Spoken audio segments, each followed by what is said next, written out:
সত্যি করে বল, তুই স্যারের ব্যাপারে সিরিয়াস? মিথ্যে বলার চেষ্টা করবি না, আমরা দুইজন সব জানি, আমাদের থেকে লুকোতে যাবি না। নোরা তার মলিন চোখ দুটো ফিরিয়ে অন্যত্র তাকালো। দৃষ্টি তার স্থির নেই। উদ্বিগ্ন চিত্তে চোখে এদিক সেদিক তাকিয়ে নিজেকে আড়াল করতে চাইলেও পারল না। কাঁদো কাঁদো চেহারায় মলিন কণ্ঠে বলল, আমি জানি না, ওনার প্রতি আমার সফট কর্নার রয়েছে। ভালো লাগা থেকে অনেক বেশি কিছু ফিল করি আমি, কিন্তু ভয় হয় এটা আদৌ সম্ভব কিনা জানা নেই আমার, বাট আই ডিপলি লাভ হিম। দিবা নোরার বাহুতে হাত বুলিয়ে নিঃশব্দের সান্ত্বনা দিল। রিমি চিন্তিত কণ্ঠে বলল, কিন্তু উনি তো আমাদের টিচার, তাহলে কিভাবে হবে?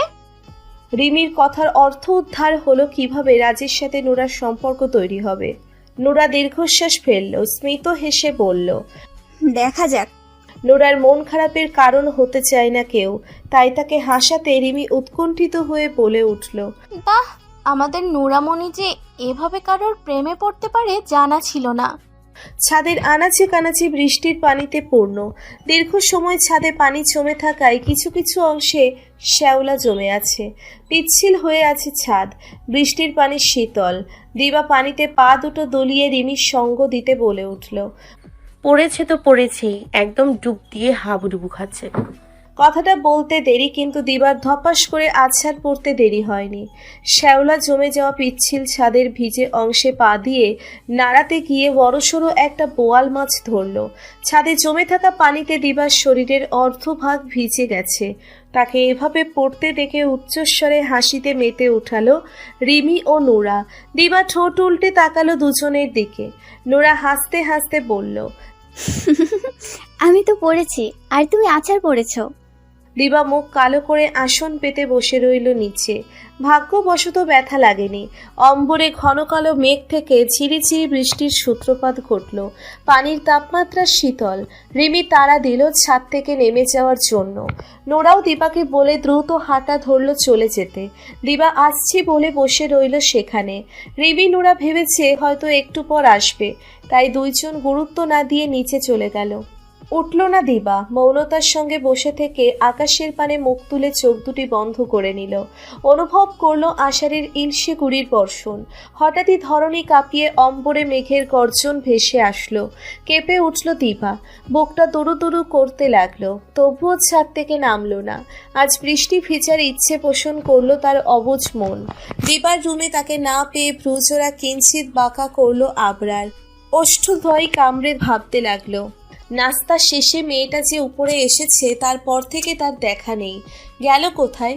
রিমি ও নোরার কথা মনে পড়লে দিবার রুম থেকে বের হলো আবরার। কিছুটা এগিয়ে যেতেই দেখলো ছাদের সিঁড়ি থেকে নোরা আর রিমি দৌড়ে আসছে। ঠিক দৌড়ে আসছে না, রিমিকে কোনো কারণে দৌড়াচ্ছে নোরা। তাদের এভাবে আসতে দেখে দাঁড়িয়ে পড়ল আবরার। রিমি দৌড়ে এসে আবরারের পিছু দাঁড়িয়ে নিজেকে বাঁচাতে চাইল। নোরা রিমিকে ধরার চেষ্টা করে চেঁচালো, রিমোট কোথাকার, তো চুলগুলা ছিড়বো আজ আমি। দুইজনই আবরারকে ঘিরে আছে। নোরা রিমিকে ধরতে চাইলেই রিমি আবরারের অন্য পাশে চলে যাচ্ছে। এভাবে কিছুক্ষণ কারাকারি হলো। আবরার বেচারা কারণ বুঝতে না পেরে অবশেষে ধমকেই উঠল, হচ্ছে নাকি ভাই, ঝগড়া করছিস কেন তোরা? নোরার আগে গিজগিজ করতে করতে বলল, এই মেয়ে আমার। এইটুকু বলেই থেমে গেল নোরা। মস্তিষ্ক সজাগ হলো তার। বড় ভাই যতই হোক সব কথা তো আর শেয়ার করা যায় না। ইস, কি করতে যাচ্ছিল সে! আর একটু হলে রাজ স্যারের ব্যাপারে সব জেনে যেত। আরব ভাই নিজের বোকামিতে নিজেই বিরক্ত হলো। রিমি দাঁত কেলিয়ে হাসলো, ভ্রু জোড়া নাচিয়ে নাচিয়ে বলল, কি হলো জান, বলো। নোরা তার দিকে তীক্ষ্ণ চোখে তাকিয়ে রাগে কটমট করতে করতে চলে গেল। নোরা যেতেই আবরার বলে উঠল, কি হয়েছে? রিমি হালকা কেশে গলা পরিষ্কার করলো। নড়ে চড়ে সোজা হয়ে দাঁড়ালো। মাথা এপাশ থেকে অপর পাশ দলিয়ে বলল, কিছু না, এটা সিক্রেট, বলা যাবে না। ওদের ব্যাপারে আবরার আর কিছু জিজ্ঞেস করলো না। দিবার কথা জানতে চাইলে রিমি বলল তারা তিনজন এতক্ষণ ছাদে ছিল, বৃষ্টি নামায় তারা নেমে এসেছে, কিন্তু দিবা আসেনি। ব্যাস, আর এক মুহূর্ত দেরি করলো না আবরার, দ্রুত ছাদে চলে আসলো। দরজার কাছে এসে দেখলো দিবা বৃষ্টিতে ভিজছে।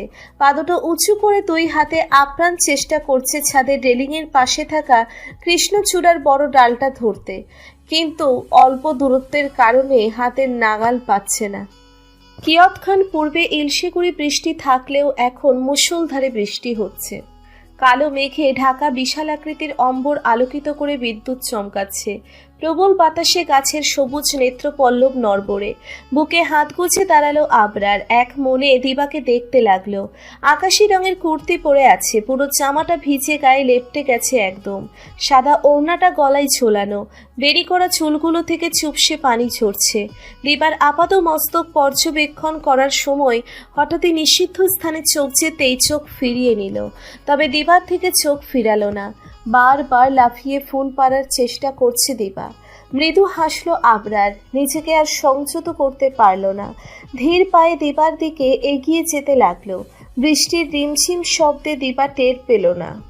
আবরার দিবার পিছনে দাঁড়ালো, হাত বাড়িয়ে কৃষ্ণচূড়ার ডালটা টেনে দিবার নাগালে এনে দিল। দিবা প্রবৃত্তি হয়ে ঘাড় পিছু ফিরে তাকালো। আবরারকে নিজের অতি সন্নিকটে দেখে অসাড় হলো শরীর। এতক্ষণে আবরারের শরীর বৃষ্টিতে ভিজে একাকার। কৃষ্ণচূড়ার একটা ফুল ছিঁড়ে দিবার কানে গুজে দিল আবরার। কপালে লেপ্টে থাকা কিছু চুল এক হাতে যত্ন সহকারে মুখের উপর থেকে সরিয়ে দিল। দিবা নিশ্চুপ নিষ্প্রভ দৃষ্টিতে তাকিয়ে রইল আবরারের দিকে। দুজনের মধ্যিখান দূরত্ব ঘুচিয়ে একদম নিবিড় হলো আবরার। দিবার কোমরে এক হাত রেখে অপর হাত গালে রেখে চোখে চোখ রাখলো। ঠোঁট প্রসারিত করে মিষ্টি একটা হাসি দিয়ে কালো মেঘের মাঝে জমে থাকা অভিমান বৃষ্টি হয়ে ঝরে পড়ুক, স্বচ্ছ হোক ভালোবাসার আকাশ। দিবা আবরারের চোখের দিকে তাকিয়ে থেকে গভীরত্ব বুঝল, চোখের মায়ায় পড়ল। আন মনে নিচের এক হাত উঠিয়ে আবরারকে হাতের উপর রাখল। দৃষ্টি অনুন্নত করল না কেউ। আবরার নিচের মুখটা দিবার দিকে এগিয়ে নিল। তৎক্ষণাৎ চোখ দুটো বন্ধ করে ফেলল দিবা। আবরারের একদম কাছাকাছি আসায় ভয়ে ওষ্ঠদ্বয় থরথর করে কাঁপতে লাগলো তার। কম্পিত এই ওষ্ঠদ্বয়ের দিকে এক দৃষ্টিতে তাকালো আবরার। নেশা লাগলো তার মনে, মুগ্ধ হলো চোখ। ধীর পায়ে এগিয়ে দিবার ঠোঁটের ভাঁজে নিচের ঠোঁট মিলিয়ে দিল। গভীরভাবে কয়েক সেকেন্ড সময় নিয়ে চুমু খেলো একটা। তারপর দিবার কানের কাছে মুখ এনে ফিসফিস করে বলল, ভালোবাসি সুহাসিনী। লজ্জা অনুভূতি হলো দিবার। দুই গালে রক্তিম আভা ছড়িয়ে এলো। লজ্জায় ঠোঁটে ঠোঁট চেপে মাথা নিচু করে ফেললো। লজ্জায় নত হওয়া দিবার মুখশ্রী দেখে মৃদু শব্দে হাসলো আবরার। আরো লজ্জা পেল দিবা। আবরারের সামনে দাঁড়িয়ে থাকার মতো স্বস্তি পেল না আর, তাই নিচে থেকে আবরারকে সরিয়ে দিয়ে দ্রুত স্থান ত্যাগ করলো। ছাদের দরজার কাছে গিয়ে একবার পিছু ফিরে আবরারের দিকে তাকালো। মিষ্টি করে একটা মুচকি হাসি দিয়ে নিচে নেমে গেল। দিবার এই হাসিটা আবরারের বুকে গিয়ে বিঁধল। দিবার প্রেমে নতুন করে মাতোয়ারা হলো। আহ বলে বুকে এক হাত রেখে চোখ দুটি বন্ধ করে দিল। লজ্জায় লাল হয়ে আসা গাল দুটোর দিকে তাকালো। ডান হাত উঠিয়ে ঠোঁটের কাছে আনলো। নিজের ঠোঁটে আবরারের ভালোবাসার স্পর্শের কথা মনে পড়তেই আন মনে লাজুক হাসলো। মনে পড়লো আবরারের ফিসফিস করে বলা কথাটা, ভালোবাসি সুহাসিনী। খুশি হলো দিবার মন, আবরার তাকে ভালোবাসি জানিয়ে দিয়েছে আজ। খুশিতে আত্মহারা হলো মন। দিবা বাংলা ক্যালেন্ডার বের করলো। আষাঢ় মাসের 23 তারিখ বরাবর লাল কলম দিয়ে দাগ টেনে দিল। 4-5 শব্দের ইংরেজিতে একটি লাইন লিখলো। ক্যালেন্ডারটা ড্রয়ারে রেখে মুচকি হাসি দিয়ে ওয়াশরুমে গেল কাপড় বদলাতে। পুরোটা দিন ভারী বর্ষণে কেটেছে। সাজবেলায় বর্ষণ শেষে কালো মেঘ কাটিয়ে উজ্জ্বল আকাশ উকি দিয়েছে। দিবাকর সন্ধ্যাবেলায় পশ্চিম আকাশে ডুব দিয়ে পরিবেশ করেছে অন্ধকারাচ্ছন্ন। মৃদু মৃদু আবছায়া আলোতে আগ্রাবাদ শহরাঞ্চল মোহনীয় করে তুলেছে। মাগরিবের আজান শেষে রোশন সবাইকে নিয়ে তৈরি হওয়ার জন্য বলল। রাইমার চাইতেও বেশি এক্সাইটেড হয়ে আছে রিমি, নুরা আর দিবা। কি পড়বে বলে রাইমার মাথায় খেয়ে ফেলেছে তিনজন। অবশেষে রাইমা তাদের দিকে ডিজাইনার গ্রাউন্ডের সাথে হিজাব পরার কথা বলল। রাইমার কথা অনুযায়ী তারা তিনজন সেম ডিজাইনের গাউন পরে তৈরি হচ্ছে। নিশিতা পরল শাড়ি। রোহানার শরীর তেমন একটা ভালো নেই, তাই যেতে আগ্রহ প্রকাশ করলো না, জোর করলো না কেউ। রোহানার শরীর খারাপ, তাই আয়েশাও থেকে গেল। নিশিতা যেতে চায়নি প্রথম, বাড়ির কর্ত্রী হিসেবে তার যাওয়া বাধ্যতামূলক করলো আয়েশা। বাহিরের আকাশ জ্যোৎস্নাময়, অন্তরিক্ষে বিশাল আকৃতির চাঁদ থেকে এক ফালি আলো দিবার রুমে বারান্দায় এসে বারান্দা জুড়ে রাখে। চোখ দুটো ব্যথা করছে ভীষণ, মাথাটা ভার হয়ে আছে। কারণটা দিবার বুঝতে বাকি নেই। সকালে বৃষ্টি ভেজার কারণে মাথা ভার হয়ে আছে এখন। ক্লান্ত চোখ দুটো ধীরে বন্ধ করলো দিবা। তখনই রিমির কণ্ঠস্বর কানে আসলো তার। কিরে, ঘুমাচ্ছিস কেন? এখন না বের হবো আমরা? অনিচ্ছা থাকার পরেও মাথা তুলে রিমির দিকে তাকালো দিবা। দেখলো রিমি তৈরি হয়ে তার রুমে এসেছে। সে নিজেও বাহিরে যাবার জন্য তৈরি। শরীর দুর্বল দুর্বল লাগছিল, তাই একটু বিশ্রামের জন্য শুয়েছে। জোরপূর্বক শোয়া থেকে উঠে বসে মলিন কণ্ঠে বলল, রিমি, আমার যেতে ইচ্ছা করছে না। রিমি তো আর কারণ জানে না, তাই দিবার কথার পাত্তা দিল না। হাত ধরে টেনে বিছানা থেকে নামাতে নামাতে বলল, কোথাও যাওয়ার আগে এত এত প্ল্যান করার পর ভালো লাগছে না বলা তোর কাজ। এটা তোর জন্মগত অভ্যাস। চুপচাপ চল, কোনো কথা বলবি না। নুরা আমাদের অপেক্ষা করছে। দিবা বাধা দিল না, কারণ সে জানে তাকে ছাড়া এই দুই শয়তান কখনোই নিচে যাবে না। তাই নীরবে রিমির সাথে নিচে গেল। ড্রয়িং রুমে সকলে উপস্থিত থাকলেও আবরারের অনুপস্থিতি লক্ষ্য করল রোশান। গম্ভীর চোখে মুখে আরও কিছুক্ষণ অপেক্ষা করলো আবরারের, কিন্তু আবরার নিচে আসছে না। তাই তাকে ডেকে আনার জন্য আরিয়ানকে পাঠালো উপরে। মেরুন কালারের ব্লেজারটা ঠিক করে দ্রুত পায়ে আবরারের রুমে আসলো আরিয়ান। দেখলো আবরার ডিভানের উপরে আধ শোয়া অবস্থায় ল্যাপটপ চালাতে ব্যস্ত। ভাই, সবাই কখন থেকে ওয়েট করছে, তুমি এখনো রেডি হওনি? আরিয়ানের কথা কর্ণকুহর হলো আবরারের, কিন্তু প্রতিক্রিয়া দেখালো না। ল্যাপটপ চালাতে চালাতেই প্রতি উত্তর করলো, আমি কি একবারও বলেছি যে যাব? তাহলে নিচে আমার জন্য ওয়েট করার কোনো মানে দেখছি না। আরিয়ান অত্যন্ত শান্তভাবে বলল, ভাইয়া প্লিজ, সিন ক্রিয়েট চাই না। আসো আমাদের সাথে। আবরার নির্বিকারভাবে ল্যাপটপ বন্ধ করে উঠে দাঁড়ালো। আড়ামোড়া ভেঙে বিছানার দিকে এগিয়ে যেতে যেতে শুধালো, আমাকে জোর করে তোরা সিন ক্রিয়েট করিস না। বলেই বিছানায় উপুর হয়ে শুয়ে পড়ল। আরিয়ান কিছু বলতে যাবে তার আগেই আবরার বলে উঠল, আর হ্যাঁ, তোর অতিশয় ভদ্রবাবকে বলে দিস তার সাথে কোথাও যাওয়ার ইচ্ছা এই আবরার জুহাইয়ের নেই। কিন্তু ভাই। আরিয়ানের কথা সম্পূর্ণ হওয়ার আগেই আবরার কিছুটা রাগ মিশ্রিত গম্ভীর কণ্ঠে বলল, আরিয়ান। আরিয়ান আর কিছু বলল না, চুপচাপ হতাশার নিঃশ্বাস ফেলে দরজা ভিড়িয়ে চলে গেল। বাবা ভাইয়ের এই মনোমালিন্য তাকে বিষিয়ে তুলেছে। ভালো লাগে না একদম। আগের প্রাণোচ্ছল শান্তি নিবাস এখন তার ভাই আর বাবার আড্ডা ছাড়া মৃত। তপ্তশ্বাস ফেলে নিচে আসলো। তাকে একা নিচে আসতে দেখে হোসেন জানতে চাইল, আবরার কোথায়? আর কতক্ষণ অপেক্ষা করব? আরিয়ান জবাব দিল, আরব ভাই যাবে না? রোশন গম্ভীর মুখে আরিয়ানের দিকে তাকালো একবার, প্রতিক্রিয়া না করে চুপচাপ বাহিরে যাবার জন্য পা বাড়ালো। হোসেন চোখের ইশারায় সবাইকে যেতে বলল। তখনই নিশিতা, অভ্র আর আরিয়ানকে সাবিতের কথা বলতেই আরিয়ান জানায় সাবিত তার একটা কাজে আরও আগেই বেরিয়ে গেছে। কাজ শেষে সরাসরি রেস্টুরেন্টে চলে আসবে। অতঃপর সবাই মিলে গাড়িতে উঠল। রোশন, নিশিতা, অভ্র, রাইমা ও দিবা বসলো একটা গাড়িতে। অপর গাড়িতে হোসেন, আরিয়ান, রিমি ও নোরা। রজনীর প্রথম ভাগ। বিশাল আকৃতির চাঁদটা থালার ন্যায় ঝলমল করছে দূর আকাশে। চারতলায় সজ্জিত বিল্ডিংয়ের উপর জ্যোৎস্নার আলো পড়ে সৌন্দর্য করেছে দ্বিগুণ। গাড়ি থেকে নামার পর রাজীব এসে ভদ্রতার সাথে ভিতরে নিয়ে গেল সবাইকে। দিবা, নোরা ও রিমি মুগ্ধ চোখে দেখছে। ছোট ছোট ঝাড়বাতিতে সজ্জিত চারপাশ। রং বেরঙের মোমবাতি জ্বলছে আপন মনে। রেস্টুরেন্টের তৃতীয় তলায় এসে দেখলো এখানে অনেকে উপস্থিত। সবাই অনুমান করে নিল এরাই রাজীবের পরিবারের লোকজন। তবে অপরিচিত মানুষের মাঝে পরিচিত একজনের মুখ দেখে বিস্ময়ের চূড়ান্ত পর্যায়ে রিমি, নোরা ও দিবা। অবাক হওয়ার কারণটা হচ্ছে রাইমার শ্বশুরের পাশে তাদের কলেজ টিচার মুমতাহির রাজ।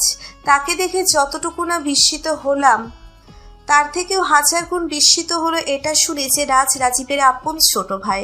তিনজন একে অপরের দিকে প্রথমে হতভম্ব হয়ে তাকালো, পরক্ষণে ফিসফিস করে নিজেদের সান্ত্বনা দিল।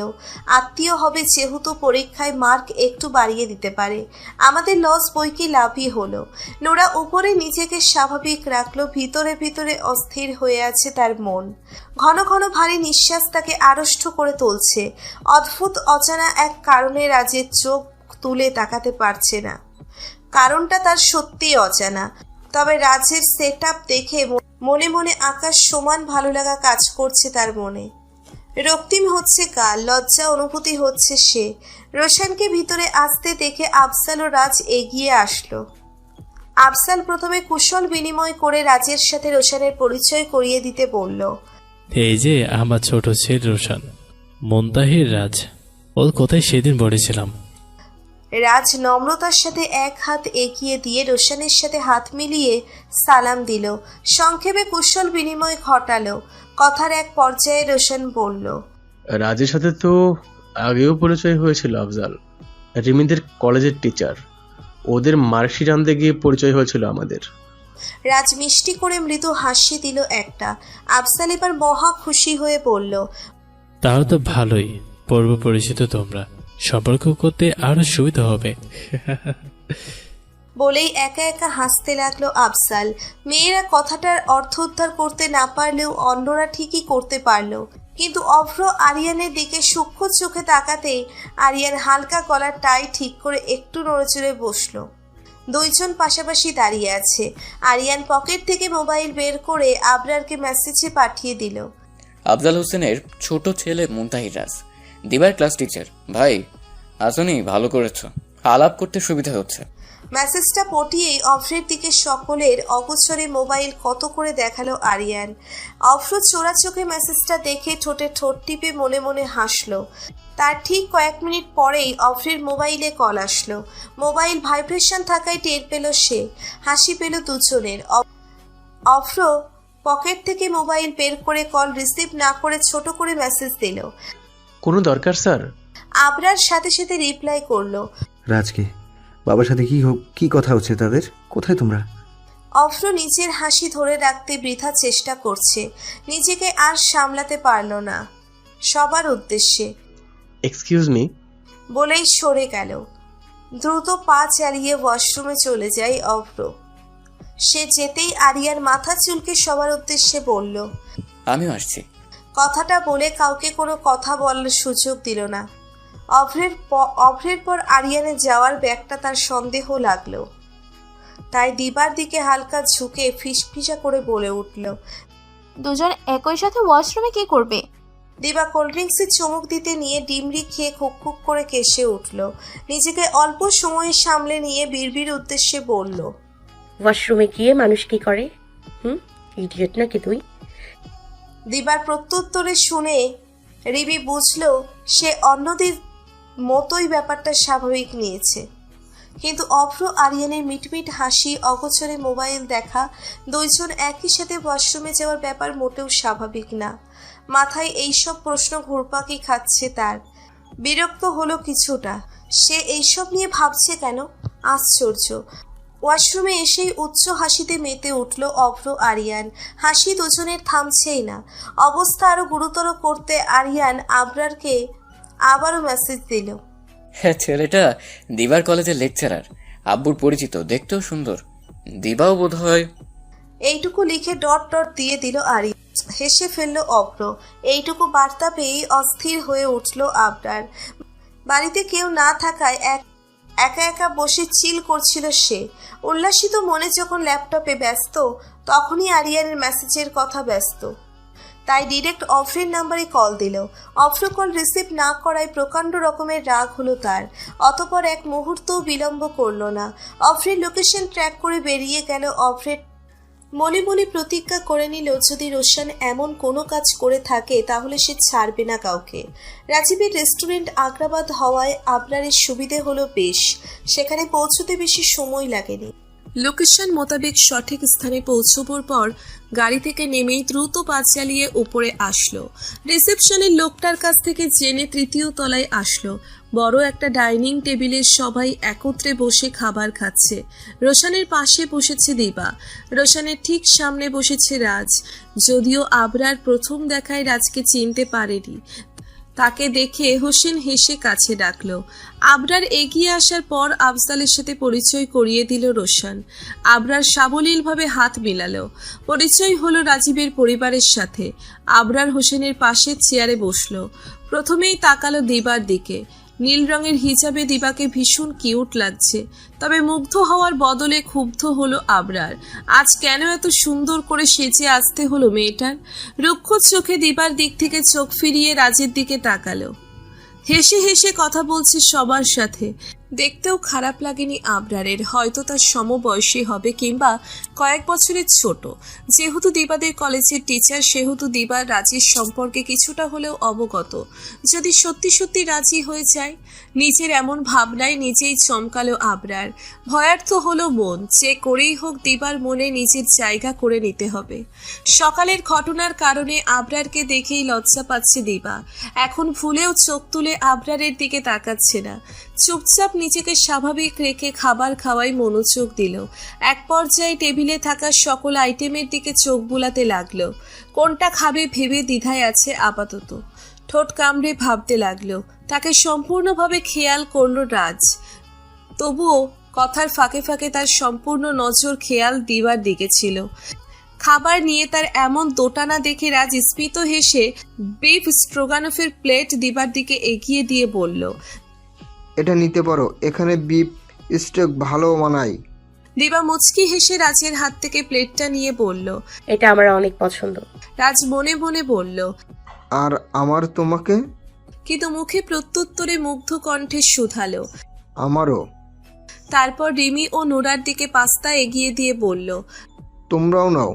রিমি জবাবে মিষ্টি হেসে পাস্তার বাটি হাতে নিল। দিবা খুশি মনে খাচ্ছে। আশেপাশে কারোর দিকে বিন্দুমাত্র ধ্যান নেই তার। কেউ একজন যে তার দিকে তীক্ষ্ণ চোখে তাকিয়ে আছে সেটা তার কল্পনাতীত। আবরার এবার প্রকাণ্ড রকমের রাগান্বিত হলো। রাজের সাথে অতিরিক্ত ন্যাকামির সহকারে আলাপের কারণে মেজাজ বিগড়ে যাচ্ছে তার। দিবা তার বিবাহিত স্ত্রী, তারপরেও কিভাবে রাজকে নিয়ে এইসব চিন্তা করতে পারে? চোয়াল শক্ত করে তাকিয়ে রইল দিবার দিকে। প্রতিক্রিয়া দেখাতে পারল না। নীরবে বসে সহ্য করতে লাগলো। রাত্রির দ্বিপ্রহর শেষে তৃতীয় প্রহরের সূত্রপাত ঘটল। রাস্তাঘাট নীরব নিস্তর। পিচ ঢালা রাস্তার উপর বৃষ্টির পানির বিন্দু কণাগুলো চিকচিক করছে। আকাশের অর্ধবৃত্ত চাঁদটা ভীষণ সুন্দর লাগছে। শীতল বাতাসে বৃক্ষের নেত্র পল্লব দুলছে। হালকা হালকা শীতের আমেজ চারপাশে, তবে সহ্য করার মতো। কিন্তু দিবার এই হালকা শীতল হাওয়া নিতে পারছে না। এমনিতেই সন্ধ্যা রাত থেকে শীত শীত লাগছিল তার, আর এখন শীতল বাতাসের কারণে তখনের তুলনায় দ্বিগুণ শীত লাগছে। গায়ে হালকা কাঁপুনি দিয়ে উঠছে বারংবার। সকালে বৃষ্টি ভেজা তার সবচেয়ে বড় ভুল ছিল, তাই এখন জ্বর এসেছে বোধহয়। ব্যাপারটা আঁচ করতে খুব বেশি সময় লাগেনি দিবার। চুপচাপ একপাশে দাঁড়িয়ে আছে। রোশন আফজালের কাছ থেকে বিদায় নিয়ে গাড়ির দিকে এগিয়ে আসলো। নিজেরা গাড়িতে ওঠার জন্য প্রস্তুতি নিতে লাগলো। জরুরি ইমেল আসায় অভ্র সবার থেকে একটু দূরে দাঁড়িয়ে মোবাইল চেক করছিল। রিমি তার দিকে এগিয়ে আসলো ধীর গতিতে। দুই হাত পিছনে নিয়ে হাস্য উজ্জ্বল চেহারায় অভ্রের সামনে দাঁড়ালো। তাকে এখানে দেখে অভ্র মোবাইল পকেটে রেখে প্রশ্ন করলো, কিছু বলবে? রিমি মাথা উপর নিচ নাচিয়ে হ্যাঁ বোঝালো। তারপর দাঁত কেলিয়ে বলল, আপনাকে কালো হনুমানের মতো লাগছে। রিমির কথা শুনে ভ্রুচোরা কিঞ্চিত বাঁকা করলো অভ্র। কালো হনুমান বলার কারণ হলো সে আজ ব্ল্যাক কালারের ব্লেজার পরেছে। মেয়েটা ইচ্ছে করে ঝগড়া করতে এসেছে। মনে মনে হাসলো অভ্র। পকেট এক হাত গুছিয়ে শটান হয়ে দাঁড়ালো। বাঁকা হেসে তাচ্ছিল্যের সাথে বলল, ঝগড়া করার এত শখ তোমার? বেচারা যে সারা জীবন তোমাকে কিভাবে সহ্য করবে আল্লাহ জানে। আপনি কার কথা বলছেন? তোমার জামাইয়ের কথা, ইডিয়ট। কিছুটা বিরক্তির সহিত কথাটা বলে চলে গেল বাড়ির কাছে। রিমি আহম্মকের মতো তাকিয়ে রইল অভ্রের দিকে। কথাটার অর্থ উত্থান ও কারণ বোঝার মতো দাঁতে দাঁত লেগে আসলো আপনা আপনি। চোখ মুখ শক্ত করে গটগট পায়ে গাড়িতে এসে বসে পড়ল। রিমি গাড়িতে ওঠার পর রোশন দিবাকে ডাকলো। দিবা একপাশে চুপচাপ দাঁড়িয়েছিল। শরীর দুর্বল লাগছে তার, তাকিয়ে থাকার মতো স্বস্তি পাচ্ছে না চোখ দুটো। জ্বরের উত্তাপে মৃদু কাঁপুনির কারণে দাঁড়িয়ে থাকার শক্তিটুকু নেই দেহে। রোশনের ডাক শুনে শক্তিহীন দেহ ধীর গতিতে টেনে রোশনের কাছে আসলো। রোশন গাড়ির দরজা খুলে ভিতরে বসার ইশারা দিতেই পেছন থেকে আবরার বলে উঠল। দিবা আমার সাথে যাবে। দাঁড়িয়ে পড়ল দিবা, হতভম্ব হয়ে পিছু ফিরে আবরারের দিকে তাকালো। রোশন গম্ভীর মুখে বলল, এসেছো যেহেতু একা, সেহেতু একাই ফিরে যাও। দিবা আমার সাথেই যাবে। আবরারের এগিয়ে এসে দিবার বাম হাত ধরে নিজের কাছে নিয়ে আসলো। হাতটা ধরে রেখেই অ্যাটিটিউড দেখিয়ে শুধালো, আমার বউকে আমি সাথে নিয়ে যাব নাকি অন্য কারোর সাথে যাবে সেটা আমি ডিসাইড করব। আপনি যেতে পারেন, দিবা আমার সাথেই যাচ্ছে। রোশন আর কিচ্ছু বলল না, মৌনতার সাথে গাড়িতে উঠে বসলো। অন্যরাও গাড়িতে উঠতেই ড্রাইভার গাড়ি স্টার্ট দিয়ে শো শো শব্দ তুলে চলে গেল। গাড়ির চোখের আড়াল হতেই দিবা আবরারের হাত ঝামটা দিয়ে ছাড়িয়ে নিয়ে বলে উঠল, হুটহাট সবার সামনে হাত ধরা বন্ধ করেন, অসহ্যকর। প্রথমত অসুস্থতা, দ্বিতীয়ত সবার সামনে এভাবে হাত ধরা, সব মিলিয়ে দিবা মহা বিরক্ত। তাই আবরারের হাত ধরাতে প্রসন্ন হওয়ার বদলে বিরক্ত হয়ে ছাড়িয়ে নিল। অন্য কোনো সময় হলে দিবার এই কর্মকাণ্ডে রাগান্বিত হতো আবরার, কিন্তু আজ পরিস্থিতি ভিন্ন। তাই রাগান্বিত হওয়ার বদলে বিষণ্ণ বদন হলো তার মন। দিবার একদম কাছে এগিয়ে এসে দুই গালে হাত রাখলো, কপাল স্পর্শ করে বিচলিত কণ্ঠে বলল, তোমার শরীর এত গরম কেন? জ্বর এসেছে নাকি? মলিন চোখ মুখে আবরারের দিকে তাকালো দিবা। রাগনা তাকিয়ে দুর্বল হাতে আবরারের হাত দুটো নিজে থেকে সরিয়ে দিয়ে বলল, আমি বাড়ি যাব, ভালো লাগছে না আমার। করুণ চোখে তাকালো আবরার, কোনো প্রকার প্রতিক্রিয়া দেখালো না। চুপচাপ গাড়ির কাছে এসে দরজা খুলে দিলে দিবা উঠে বসলো। ক্লান্ত চোখ দুটো বন্ধ করে সিটে হেলান দিল। টিকে থাকার মতো শক্তি পাচ্ছে না আর, চোখ দুটো ভীষণ ব্যথা করছে। জ্বর আর শীতে কুকড়ে উঠেছে দিবা। আবরার খেয়াল করলো, নিজের গায়ের জ্যাকেটটা খুলে গাড়িতে বসলো। দেখি এদিকে আসো। বলেই দিবাকে টেনে কাছে আনলো। জ্যাকেটটা যত্ন সহকারে দিবার গায়ে পরিয়ে দিল। দিবা কোনো বাধা দিল না, কথা বলার ইচ্ছেও নেই তার। তাই চুপচাপ আবরারের জ্যাকেট আঁকড়ে ধরে সিটে হেলান দিয়ে চোখ বন্ধ করে রইল। আবরার এসি বন্ধ রাখলো। দিবার কমফোর্টেবলের কারণে লাইট অফ করে দিল। দিবার ঘুমের ব্যাঘাত যেন না ঘটে, তাই খুব সাবধানতার সাথে গাড়ি চালিয়ে শান্তি নিমেষে আসলো। গাড়ি থামিয়ে কিছুক্ষণ বসে রইল আবরার। চারপাশে নিঝুম নিস্তর, রাস্তার পাশে সোডিয়ামের কৃত্রিম আলোতে আলোকিত রাস্তাঘাট। পাশের বাড়ির একটা কালো কুচকুচে কুকুর আছে, সেই কুকুরের আর্তনাদ এখান থেকেও শুনতে পাওয়া যাচ্ছে। কুকুরের এই কর্কশ ধ্বনিতে বিরক্ত হলো আবরার। গাড়ির কাঁচ লাগিয়ে দিয়ে দিবার দিকে তাকালো। জ্বরের অতিরিক্ত তাপমাত্রার কারণে ফ্যাকাশে হয়ে আছে দিবার মায়াবী মুখশ্রী। দিবার মুখের দিকে তাকাতেই আবরারের বুকটা ধক করে উঠল। বাম পাশে ব্যথা অনুভব করল সে। দিবার দিকে এগিয়ে এসে ঝুঁকে বসল। তারপর দিবার গালে এক হাত রেখে আলতোভাবে ডাকল, দিবা ঘুমিয়ে গেছো? আমরা এসে পড়েছি দিবা।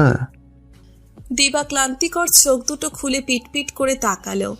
আবরার বুঝলো দিবার শরীর দুর্বল, এভাবে ডেকে নিয়ে যাওয়া যাবে না। হেঁটে যাবার মতো শক্তি বোধহয় এই মেয়ের নেই। কিছুক্ষণ বসে থেকে ভাবলো আবরার, তারপর চোখ ঘুরিয়ে বাড়ির দিকে তাকালো।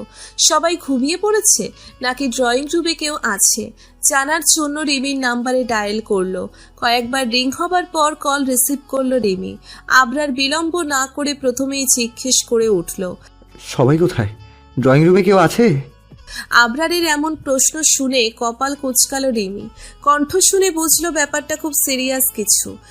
তাই মজা না নিয়ে দেখছি বলে ড্রয়িং রুমে আসলো। জানালো কেউ নেই, সবাই যার যার রুমে। তাহলে দরজা খোলো। বলে লাইন কেটে দিল আবরার। রিমি একদম বেয়াক্কেল বনে গেল। আবরার মোবাইলটা পকেটে রেখে গাড়ি থেকে নামলো। দিবার পাশে এসে দরজা খুলে দিবাকে সযত্নে কোলে তুলে নিল। দিবা জড়সড় হয়ে আবরারের কোলে ছোট বাচ্চাদের মতো নিশ্চুপ রইল। এক হাতে আবরারের গলা জড়িয়ে ধরল। স্মিত হাসল আবরার। দিবার কপালে প্রগাঢ় একটা চুমু এঁকে বাড়ির ভিতরে ঢুকলো। রিমি দুজনকে এভাবে দেখে হতভম্ব হয়ে গেল। অস্থির হয়ে আবরারের কাছে এসে বলতে লাগলো, আরব ভাই, দিবার কি হয়েছে? ব্যথা পেয়েছে নাকি ভাইয়া? বলো না দিবার কি হয়েছে? সিঁড়ির কাছাকাছি এসে দাঁড়ালো আবরার। খুবই শান্ত গলায় প্রত্যুত্তর করলো, সকালে বৃষ্টিতে ভিজা জ্বর এসেছে। তুই দিবার রুমে জলপট্টি, প্যারাসিটামল আর আরেকটা থার্মোমিটার নিয়ে আয়। কথা মতো রিমি দ্রুত পা চালিয়ে যাবতীয় জিনিস আনতে গেল। আবরার দিবার রুমে এসে তাকে বিছানায় শুইয়ে দিল। শীতে কনকন করছে দিবা। গায়ে মোটা চাদর জড়িয়ে দিল আবরার। দিবার পরনে হিজাব রয়েছে। প্রথমে ভেবেছিল খুলবে না, পরক্ষণে যখন দেখলো হিজাবে অনেকগুলো পিন, তখন বিরক্ত হলো কিছুটা। এখন এই পিনগুলো যদি ভুলবশত মাথায় ফুটে যায় তখন, তাই গভীরে মনোযোগের সাথে দিবার হিজাব খোলার চেষ্টা করতে লাগলো। মাথার উপরের 2টি পিন খুলে হিজাব টান দেবার পরেও খুলল না। ভ্রুজোড়া কুচকালো আবরার। আরও পিন আছে? এবার ঘুমের ব্যাঘাত না ঘটিয়ে পিন খুঁজতে লাগলো, কিন্তু পিন আর খুঁজে পাচ্ছে না। তাই বিরক্ত হয়ে বিড়বিড় করতে লাগলো,